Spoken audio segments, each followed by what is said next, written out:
The video sharing platform TikTok is threatening legal action against the United States after Donald Trump ordered firms to stop doing business with the Chinese app within 45 days. Mr. Trump says he signed the executive order to protect the country's national security. TikTok is owned by the Chinese technology company ByteDance, which is headquartered in Beijing. The messaging platform WeChat is also a target of President Trump's ban. That's owned by a Chinese parent company too. Well, TikTok has exploded in popularity in recent years. It currently has around 800 million monthly users, and any ban in the US would have a huge impact. Around 80 million people there use TikTok regularly each month. Let's speak to the BBC's senior technology reporter, Zoe Kleinman, who joins us now. Zoe, good to see you. What will happen then in this deadline time, 45 days, if a buyer is not found?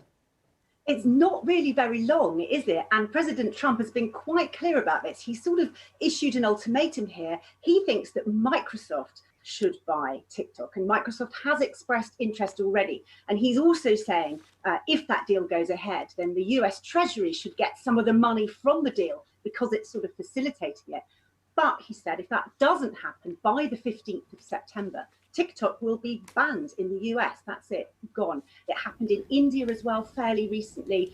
So, you know, this is something that could change very quickly. And people on TikTok, content creators on TikTok, are already starting to very much flag their other platforms. You know, they're telling their followers to find them on Instagram, find them on Facebook, find them on Snapchat, because they are seriously worried that this platform could literally disappear practically overnight in the US. I mean, that was going to be my question. What happens on the 44th day in the 12th hour, if you like? Does it completely stop working?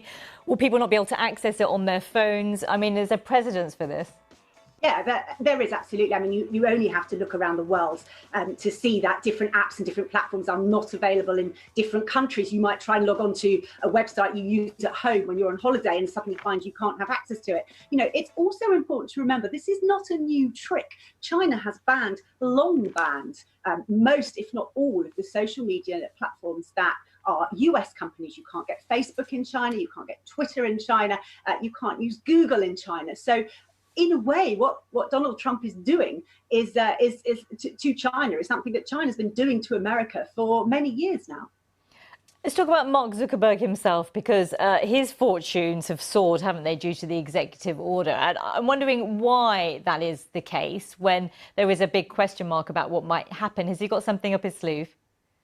Well, interestingly enough, actually, Facebook-owned Instagram has just announced a new feature called Reels. Now, guess what this is? It's short-form video, which you can edit together, you can use music there, you can do features. Does that sound familiar? It is a little bit TikTok-like, isn't it? He says it's been inspired, if you like, by the success of TikTok. And it's not the first time that Instagram, Facebook has sought inspiration. It did something similar with Snapchat a few years ago and launched Instagram Stories, which, of course, went on to be a big success. So, yeah, I think the US social media companies might be sensing an opportunity here for sure. Yeah, indeed. Not surprising that. Zoe, thank you very much for that. Zoe Kleinman there.